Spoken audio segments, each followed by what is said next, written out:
الحث على التمسك بكتاب الله بسنة رسوله صلى الله عليه وسلم والدعاء إلى الهدى والدلالة على الخير ابتغاء وجه الله ومرضاته وقربه وثوابه آمين. InsyaAllah tengah hari ini kita sambung pada hadis 218 ila hadratin Nabi Mustafa sallallahu alaihi wasallam wa ila masyayikhina wa ulama'ina wa awliya'illahi salihin wa walidina wa ashabil huquqi alaina ajma'in syai'un lillah lahumul fatihah. Bismillahirrahmanirrahim. Alhamdulillahi rabbil alamin arrahmanir rahim maliki yaumiddin. Iyyaka na'budu wa iyyaka nasta'in ihdinas siratal mustaqim siratal ladzina an'amta 'alaihim ghairil maghdubi 'alaihim waladdallin.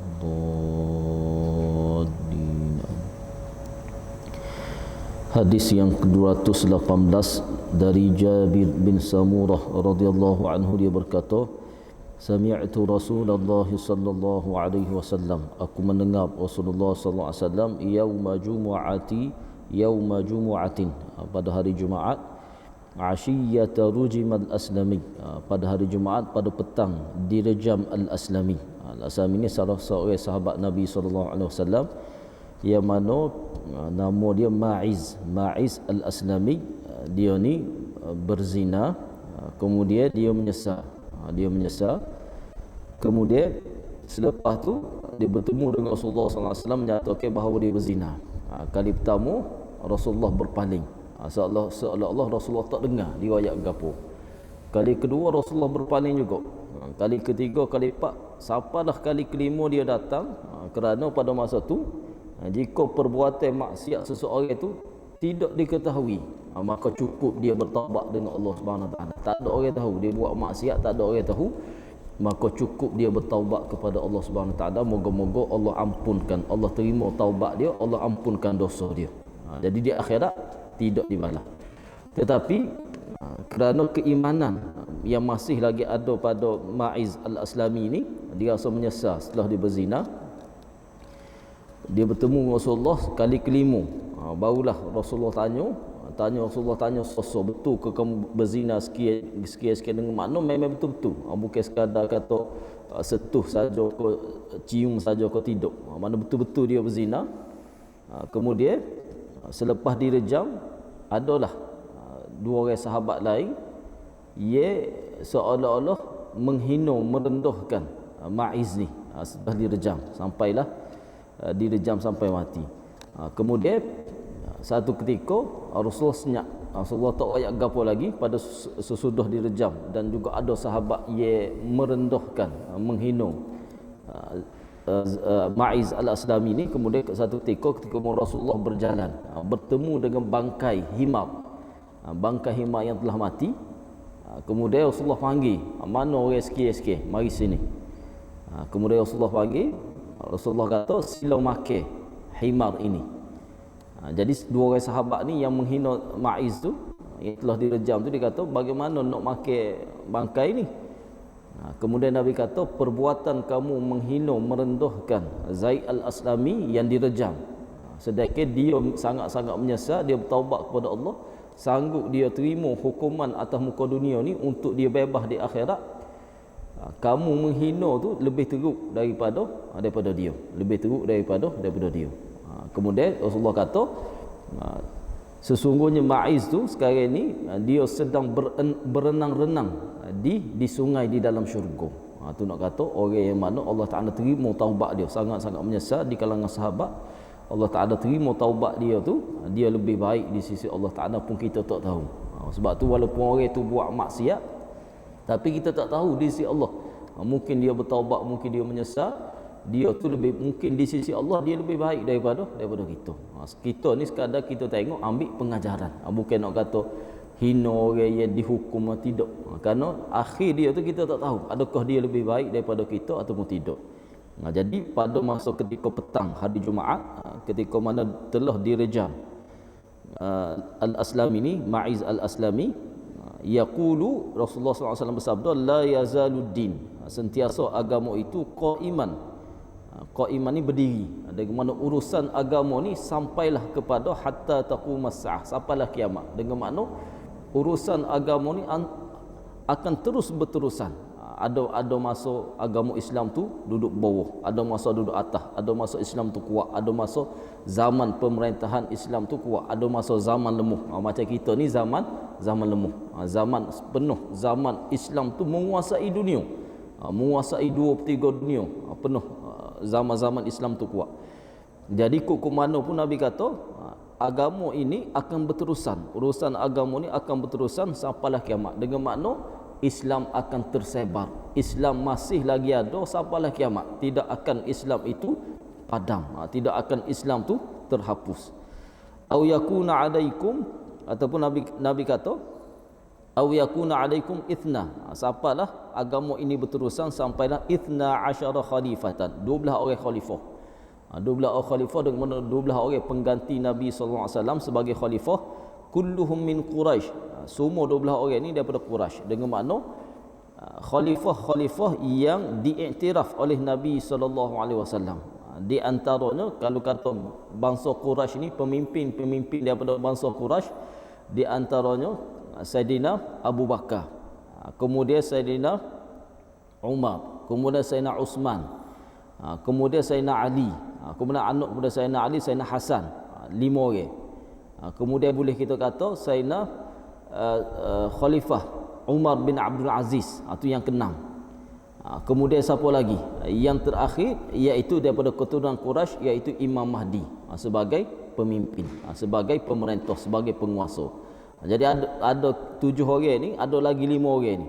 5 orang ni adalah di zaman-zaman itu yang mana diiktiraf oleh Nabi SAW sebagai khalifah. Mana bukan semua pemimpin Islam itu diiktiraf, tidak. Tapi Nabi kata agama ini akan kekal urusan dia sehingga sampai kepada 12 orang pemimpin ni.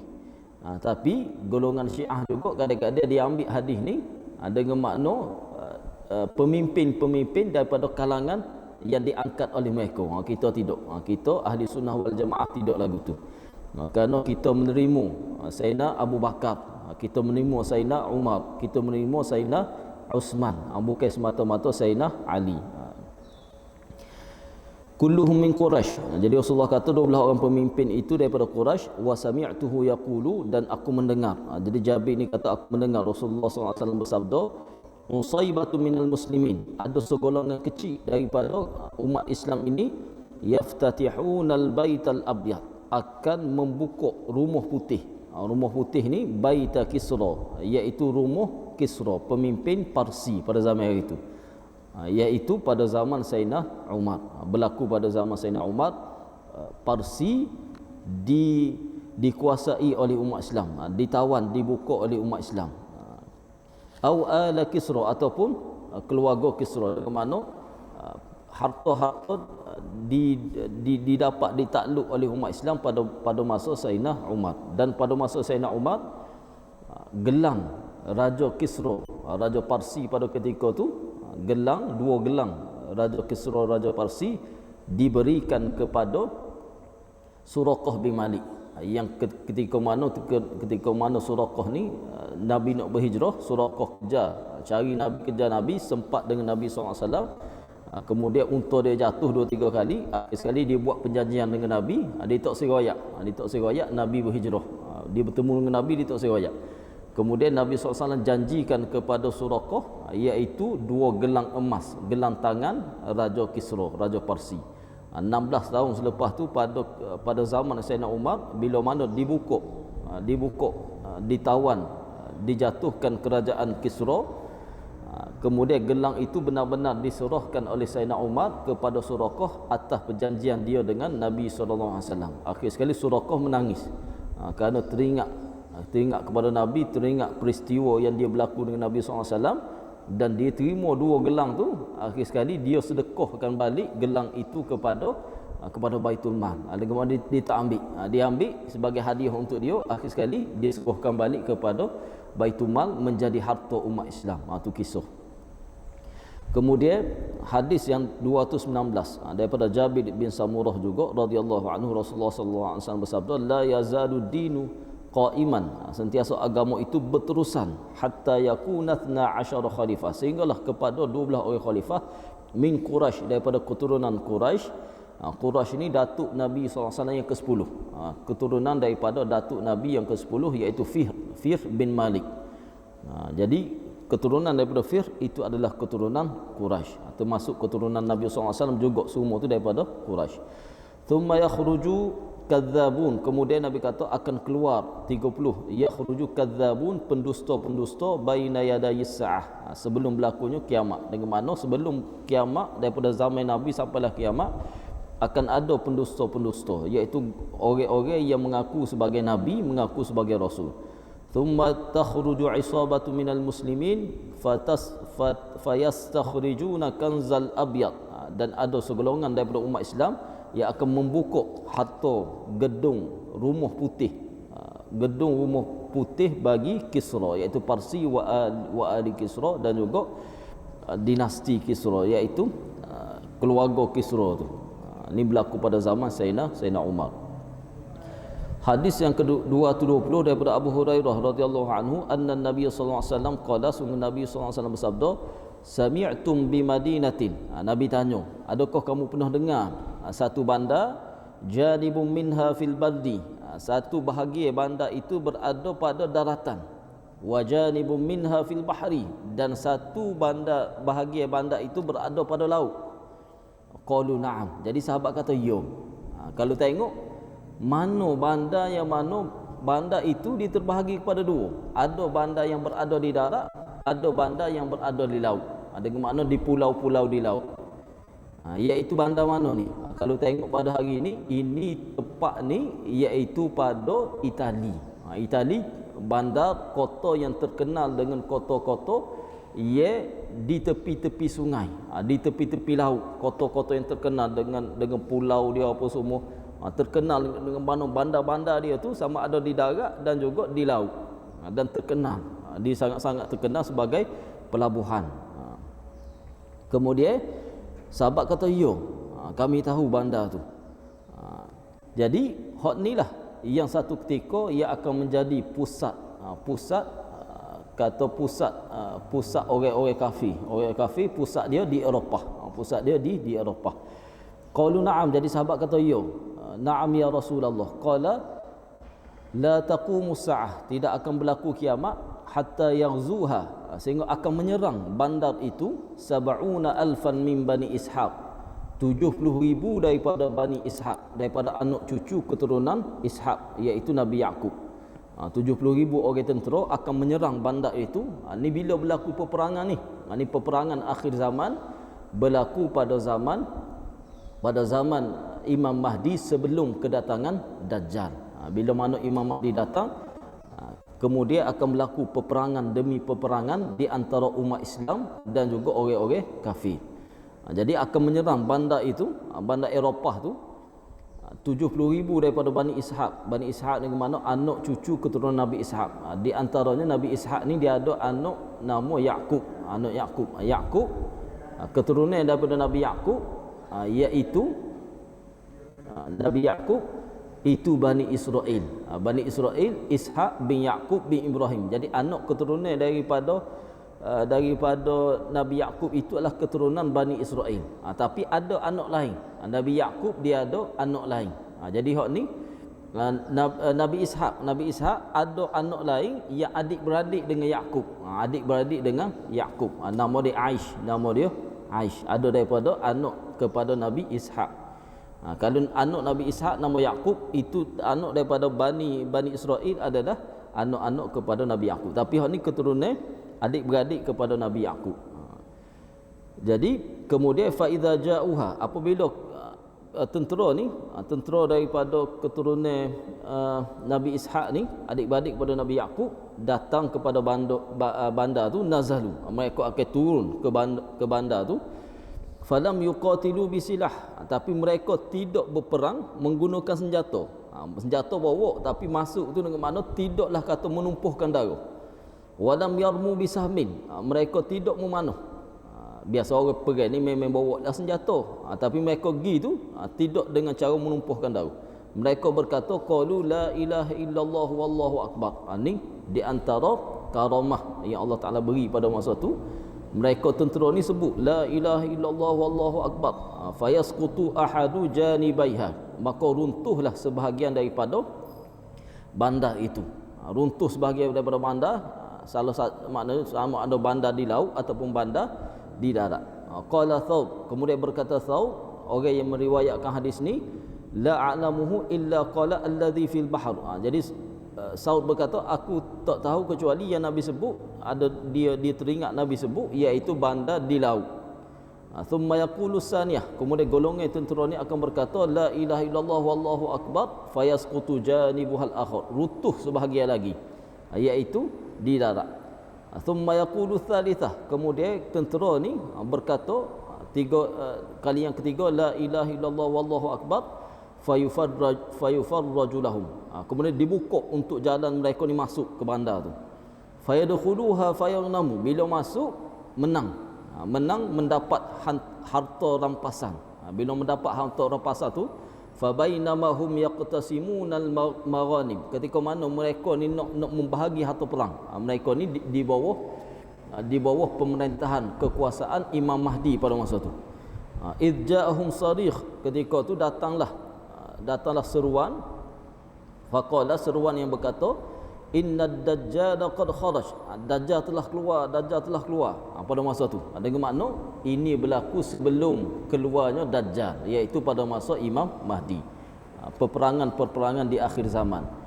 Fayatrukuna kulla syai', jadi mereka tinggalkan segala harta benda tu, wayarji'un, dan mereka kembali ke mana? Kembali ke Syam, kerana pusat umat Islam di akhir zaman adalah di Syam, di Syria. Di Syam, di Syria itulah pusat umat Islam pada akhir zaman. Jadi mereka meninggalkan segala harta rampasan, mereka kembali ke pusat, iaitu kembali ke Syam, kerana telah dikhabarkan bahawa Dajjal telah keluar pada masa itu. Ini hadis Nabi SAW. Kemudian kita sambung lagi hadis yang ke-221 dari Abu Hurairah radhiyallahu anhu, daripada Rasulullah SAW bersabda, innallaha yab'atsu li hadhihi al-ummah ala ra'si kulli mi'ati sanatin may yujaddidu laha dinaha. Sesungguhnya Allah Subhanahu wa taala akan membangkitkan bagi umat ini pada setiap 100 tahun may yujaddiduha, orang yang memperbaharui agama itu. Dan ini dengan makna setiap tahun, dengan makna kita ni 1400 tahun daripada zaman Rasulullah SAW, dengan makna lebih kurang 14 orang mujaddid yang memperbaharui agama ni, daripada kurun yang pertama, 100 tahun yang pertama, 100 tahun yang kedua, 100 tahun ketiga, akan ada ulama-ulama besar yang dikira sebagai mujaddid. Ni setengah ulama dia letak di antara Imam Ghazali, Imam Asy'ari, Imam Syafi'i, di antara mereka tu dikira sebagai mujaddid. Mujaddid dengan memperbaharui agama, bukan kata rekod agama lain, tidak, tapi menghidupkan kembali ilmu-ilmu agama. Ini di antara ulama-ulama besar yang dikira sebagai mujaddid, yang memperbaharui urusan agama setiap 100 tahun, yang dibangkitkan oleh Allah Subhanahu Wa Taala sampailah kepada kiamat. Kemudian hadis yang 222, salah seorang sahabat Rasulullah SAW berkata bahawa Rasulullah SAW bersabda, satuftahu alaikumus Syam, akan dibuka bagi kamu Syam. Fa idza khuyyibtum al manazila fiha fa alaikum bi banidah, jika diberi pilihan tempat hok kamu nak tinggal, dengan makna di akhir zaman, Syam, dengan makna Syam ni pada ketika zaman Nabi SAW berada di bawah kekuasaan Rom, berada di bawah kekuasaan, termasuklah Mesir, termasuklah Syria, kemudian dibuka oleh umat Islam, Jadi Nabi kata, apabila kamu diberi pilihan untuk tinggal, fa'alaikum bi madinatin, maka hendaklah kamu tinggal di bandar yang dinamakan, dikatakan bagi bandar itu Dimashq, di Damsyik, di Syria sekarang ini. Sekarang ini pun Syria dalam keadaan huru hara, dalam keadaan kesan daripada pergolakan yang berlaku di tanah Arab, termasuk di Syria. Fa innaha ma'qidul muslimina minal malahim, tapi satu ketika Dimashq ini akan menjadi pusat umat Islam, benteng umat Islam daripada peperangan akhir zaman yang berlaku di antara umat Islam dengan orang kafir. Jadi pusat pemerintahan, pusat benteng umat Islam pada masa itu adalah di Syam, di Dimashq. Wa fustatuha minha bi ardin yuqalu laha al-Ghutah. Dan juga pusat tentera pada masa itu adalah di tempat yang Nabi kata bernama Ghutah. Ghutah kalau tengok dalam internet, Ghutah ni satu kawasan luas, satu kawasan tanah rata yang sangat-sangat luas. Jadi Nabi kata tempat berkemahnya tentera, berpusatnya tentera pada masa itu, tempat benteng umat Islam di akhir zaman adalah di Syria. Kerana di situlah Nabi Isa akan turun, dan juga di Syam lah Dajjal akan dibunuh oleh Nabi Isa AS.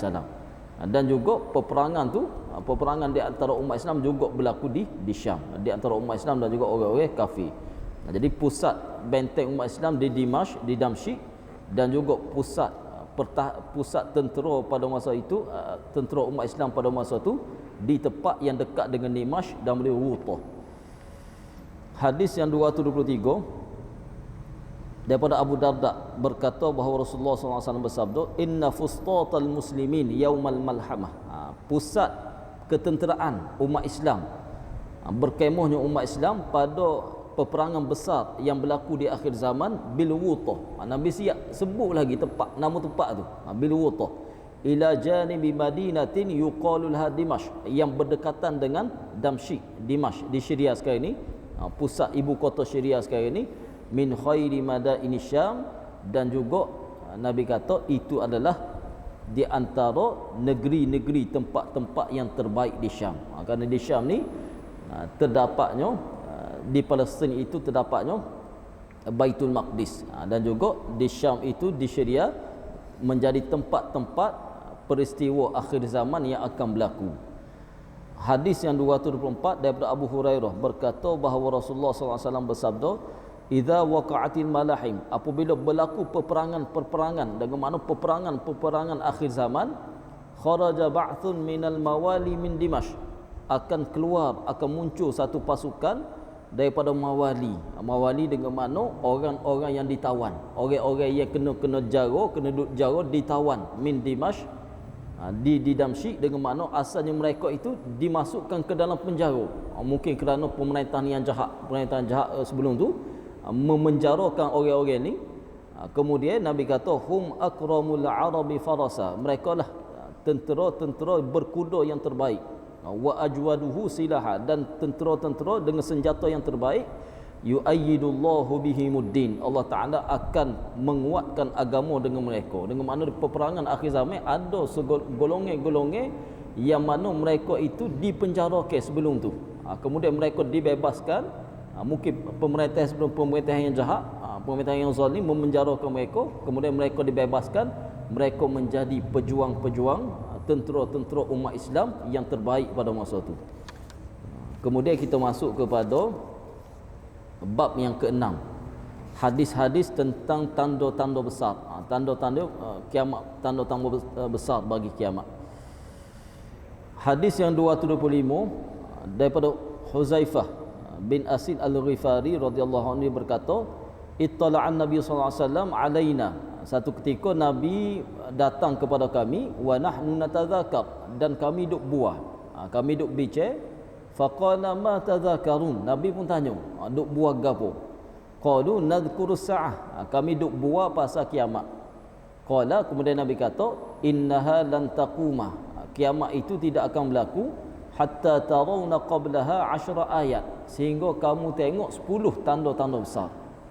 Yang pertama, fadzakara ad-dukhan, asap, dengan makna asap yang meliputi seluruh dunia pada ketika tu. Wad-dajjal, dan juga dajjal. Wad-dabah, binatang kaki 4 yang akan keluar daripada bumi, daripada tanah, yang boleh kecek dengan manusia. Kemudian tanda besar yang lain, wa tulu asyamsi min maghribiha, dan juga terbitnya matahari daripada barat. Kemudian wa nuzula Isa bin Maryam, dan juga turunnya Nabi Isa alaihissalam sallallahu alaihi wasallam, wa ya'juj wa ma'juj, dan juga keluarnya Ya'juj dan Ma'juj yang akan memenuhi bumi, yang akan keluar daripada tanah. Kemudian wa thalathata khusufin, dan juga 3 pembenaman, dengan makna tanah runtuh. Akan berlaku tanah runtuh pada bumi ni, bumi akan tenggelam. Khasfun bil masyriq, pembenaman di timur. Wa khasfun bil maghrib, pembenaman tanah di barat. Wa khasfun bi jaziratil arab, dan juga pembenaman tanah di tanah Arab, dengan makna bukan sikit-sikit, bukan macam tanah jalan rutuh, bukan lagu tu. Hak ni dengan makna pembenaman tanah yang sangat-sangat besar, dengan makna satu bandar tu tenggelam. Hak ni berlaku di akhir zaman.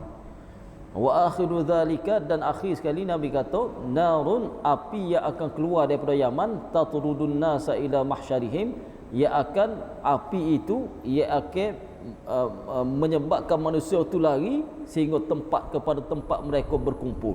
Dengan mana api yang sangat-sangat besar yang akhir sekali menyebabkan manusia ini lari sehingga berkumpul pada satu tempat.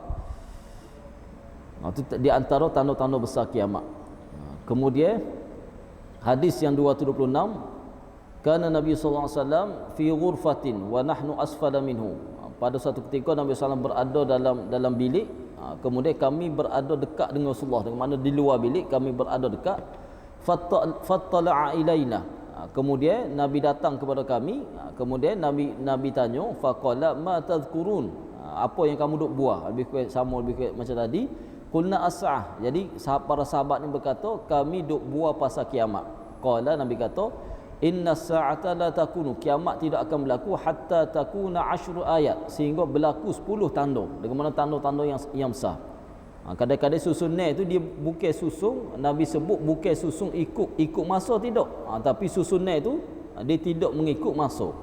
Khasfun bil masyriq, pembenaman, mana tanah runtuh yang sangat-sangat besar di timur. Wa khasfun bil maghrib, dan juga tanah runtuh di barat. Wa khasfun fi jaziratil arab, pembenaman tanah di tanah Arab.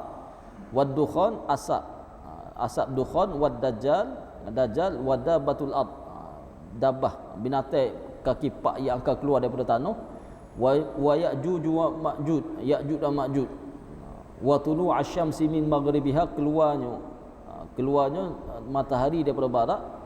Wa narun takhruju min qu'rati adan, dan api yang akan keluar daripada daripada jurang tanah di Adan, di Yaman, satu tempat di Adan ni, di Aden, kalau kita sebut Aden, di tanah di Adan di Yaman, yang akan menyebabkan manusia lari, daripada api itu. Kemudian tambahan daripada hadis ni disebut nuzulu Isa, turunnya Nabi Isa AS, dan akhir sekali angin yang akan melemparkan manusia ke dalam laut. Itu di antara tanda-tanda 10 tanda-tanda kiamat.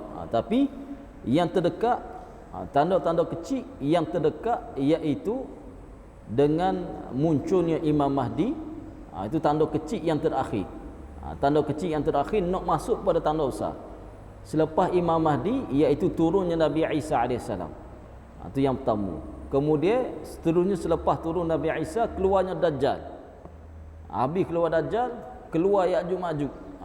Habis keluar Dajjal, selepas tu Ya'juj Ma'juj. Selepas Ya'juj Ma'juj tu barulah banyak lagi keluarnya dabbah, matahari terbit daripada timur, dukhan dan sebagainya, sampailah dekat kepada kiamat. Kerana dalam satu hadis Nabi sebut, bila tanda-tanda besar, iaitu tanda sebelum tanda besar itu, iaitu ketika mana munculnya Imam Mahdi, dengan makna selepas tu akan berturutan. Mana tanda-tanda besar tu sangat-sangat dekat, satu dengan satu tu sangat-sangat dekat. Tanda-tanda kecil banyak, tapi nak sampai kepada tanda besar tu sangat-sangat jauh. Tapi bila muncul tanda besar pertama, turunnya Nabi Isa AS, sebelum tu munculnya Imam Mahdi, maka tanda-tanda besar yang lain nak sampai kepada kiamat tu sangat-sangat dekat. Seperti Nabi kata, tasbih, biji-biji yang tersusun, bila mana dikerak tasbih ni disusun, maka satu persatu itu tasbih itu akan keluar dan sangat-sangat rapat, keluar dengan sangat cepat dan juga sangat-sangat dekat jarak dia. Tasbih ni kalau kita kerak, dia keluar so tu sangat-sangat rapat dan sangat-sangat dekat, dengan makna bila mana berlaku tanda-tanda kiamat yang besar, maka tanda seterusnya itu sangat-sangat dekat. Kemudian hadis yang ni lebih kurang serupa je. Jadi hadis yang ke-227, badiru bil a'mal, segeralah kamu beramal. Dengan makna buatlah bekal amal banyak-banyak, beramal ibadah, buat amal soleh banyak-banyak sebelum datang nekaru. Yang pertama Dajjal. Mana sebelum datangnya Dajjal, sebelum munculnya Imam Mahdi, maka kita ni perbanyakkanlah amal ibadah kita. Kerana zaman-zaman akan datang ni zaman-zaman yang berat, bukan zaman-zaman yang ringan. Bila keluar tanda-tanda besar, zaman-zaman itu zaman yang sangat huru-hara. Bila zaman huru-hara, nak buat ibadah tak serupa dah. Kita boleh mari masjid, kita boleh mengaji agama, kita boleh buat amal ibadah, kita boleh duk zikir, kita boleh duk mengaji Quran, kita boleh pergi mari, pergi cari rezeki, pergi kerja, kita boleh bangun malam. Tapi bila berlaku zaman-zaman berat, zaman-zaman peperangan, zaman-zaman yang menakutkan, zamannya keluarnya Imam Mahdi, zaman Dajjal, zaman berlaku peperangan, pada masa tu nak buat ibadah pun payah. Orang-orang sangat-sangat takut kerana peperangan dengan huru-hara gapo. Kalau kita tengok di luar negara tu dengan bangunan hancur, dengan orang mati gapo semua, nak ngaji agama tak ada dah. Nak ngaji agama takut, nak semaya takut, nak buat amal ibadah takut. Jadi Nabi kata, segeralah kamu beramal ibadah, buat amal soleh sebelum kedatangan 6 perkara. Yang pertama sebelum kedatangan Dajjal. Yang kedua sebelum asap yang meliputi seluruh dunia. Sebelum keluarnya dabatul ard, binatang melata daripada bumi. Sebelum watulu asyamsi min maghribiha, sebelum keluarnya matahari daripada barat. Wa amrul ammah, dan sebelum berlakunya kiamat. Dan so lagi yang terakhir, wa huwa yusata ahadikum, dengan makna khusus bagi diri kamu sebelum kamu mati. Sebelum kamu mati, tak nanti siapa muncul Imam Mahdi, tak nanti siapa Dajjal, tapi sebelum kamu mati maka perbanyaklah kamu beramal ibadah. Kemudian hadis yang ke-228 daripada Abdullah bin Amr radhiyallahu anhu, Rasulullah sallallahu alaihi wasallam bersabda, al-ayatu kharazatun manzumatun fi silk. Jadi Nabi kata tanda-tanda besar itu seperti biji-biji. Biji-biji macam kita biji-biji wasbah. Biji-biji wasbah yang tersusun pada satu benang, satu tali tersusun molek. Fa in yuqta'is silku, jika dipotong, jika wasbah itu, tali wasbah itu dipotong, yatba'u ba'daha, maka satu tanda akan mengiringi tanda tu cepat.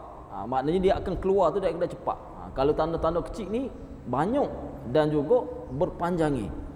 Tapi bila tanda-tanda besar, munculnya Imam Mahdi, munculnya Dajjal, jadi selepas tu nak dekat kiamat tu tanda-tanda besar sangat-sangat dekat.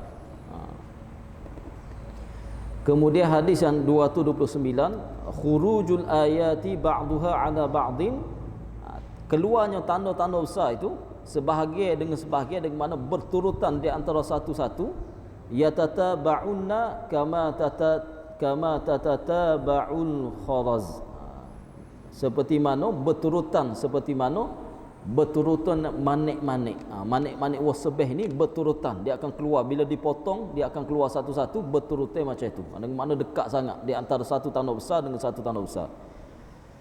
Hadis 230 daripada Abu Hurairah radhiyallahu anhu, Rasulullah SAW bersabda, "Thalathun idza kharajna." Tiga perkara yang mana bila keluar tanda ini, la yanfa'u nafsan imanuha, tidak akan berguna lagi iman seseorang selepas tu. Yang tidak lam takun amanat min qablu, yang tidak beriman sebelum tu. Dengan makna selepas tanda ni kalau dia beriman, maka tidak lagi kata berguna iman dia. Yang pertama Dajjal. Dengan makna orang yang mana sebelum Dajjal dia tidak beriman. Jadi pada masa Dajjal lagilah payah. Kerana pada masa Dajjal, sebelum Dajjal keluar, Allah Ta'ala uji dengan ditahan. Air hujan tahun pertama sebelum Dajjal keluar ditahan. Air hujan sebanyak 1/3. Bumi juga tidak menumbuhkan tumbuhan sebanyak 1/3. Tahun kedua akan ditahan hujan sebanyak 2/3. Bumi juga tidak menumbuhkan tumbuhan sebanyak 2/3. Tahun ketiga tidak ada setitik pun air hujan yang akan turun, dan tidak ada pokok-pokok yang tumbuh. Bila dah keluar dari lagu tu, orang jadi gila. Nak makan tak boleh, binatang mati, pokok-pokok semua mati. Pada masa itulah Dajjal akan keluar bawa makanan. Jadi pada masa tu orang-orang kafir pada masa tu semuanya akan mengikut Dajjal. Bahkan ramai umat Islam yang akan murtad pada masa tu. Jadi nak kata beriman ni selepas keluarnya Dajjal, jika tidak beriman maka lagilah payah. Kerana orang kafir pada masa tu, pada masa tak ada makanan tu akan mengikut Dajjal, apatah lagi sebahagian daripada umat Islam yang juga akan beriman kepada Dajjal. Kemudian yang kedua, dabah wa tulu'is syamsi minal maghrib. Dia dabah dengan tulu'is syamsi dekat-dekat. Jika matahari terbit daripada barat, dan masa yang sama juga akan munculnya dabah. Jika munculnya dabah, sama ada salah satu, munculnya dabah akan berlaku matahari akan terbit daripada barat, dan pada masa itu segala taubat tidak lagi diterima. Itu sangat-sangat dekat dengan kiamat. Beriman pun tidak diterima dah, kerana sangat-sangat dekat dengan kiamat. Au min maghribiha. Jadi Nabi kata berimanlah sebelum keluarnya Dajjal, beriman beramallah sebelum keluarnya Dajjal, sebelum keluarnya dabah, dan juga sebelum matahari terbit daripada barat. Kemudian berkenaan dengan Dajjal, ciri-ciri Dajjal. Daripada Anas radhiyallahu anhu, Nabi SAW bersabda, ma bu'itha nabiyyun illa anzara ummatahu al-a'war al-kadzdzab. Tidak ada satu nabi yang diutuskan kecuali dia akan mengingatkan umat dia dengan al-a'war yang buta mata sebelah, al-kadzdzab yang pendusta. Ala innahu a'war, dan ketahuilah bahawa Dajjal itu buta mata dia sebelah. Wa inna rabbakum laisa bi'awar, dan Tuhan kamu tidak buta. Tuhan kamu tidak buta dengan makna, kalaulah Nabi kata Dajjal itu buta mata dia sebelah, bukan dengan makna Tuhan itu ada dua mata. Tidak. Dengan makna Tuhan tidak buta, Tuhan ada dua mata. Tidak. Dengan makna Tuhan itu maha sempurna. Tuhan itu maha melihat. Bukan melihat dengan mata, tidak. Dengan makna Tuhan itu maha melihat dengan sempurna. Bukan dengan makna Dajjal itu buta satu mata, Nabi kata Tuhan kamu tidak buta, dengan makna Tuhan kamu melihat dengan dua mata. Tidak. Tapi dengan makna Tuhan itu maha sempurna. Kerana Tuhan, dia tak ada sifat kekurangan pada Tuhan. Pada zat, pada sifat dia, pada perbuatan tak ada kurang. Jadi dengan makna Dajjal itu zahir dia kurang dah. Zahir dia kurang, tidak layak dia itu sebagai Tuhan. Tak ada. Makna zahir mata dia buta itu kekurangan pada melihat, dengan makna Dajjal itu kekurangan. Walaupun dia keluar perkara luar biasa sekalipun, hakikatnya Dajjal itu tidak sempurna. Jadi nak kata, Nabi kata Tuhan kamu tidak buta mata sebelah, dengan makna Tuhan kamu maha melihat. Wa inna baina ainaihi maktubun kafir, dan di antara dua mata dia, tengah di antara dua mata dekat dahi dia tu tertulis kafir, tertulis tulisan kafir. Tu dengan makna ciri-ciri Dajjal.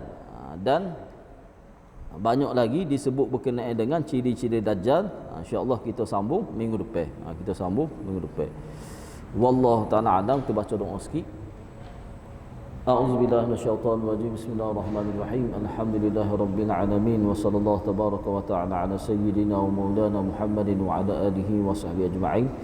Allahumma inna nas'aluka ilman nafi'a wa rizqan tayyiban wa 'amalan salihan mutaqabbala.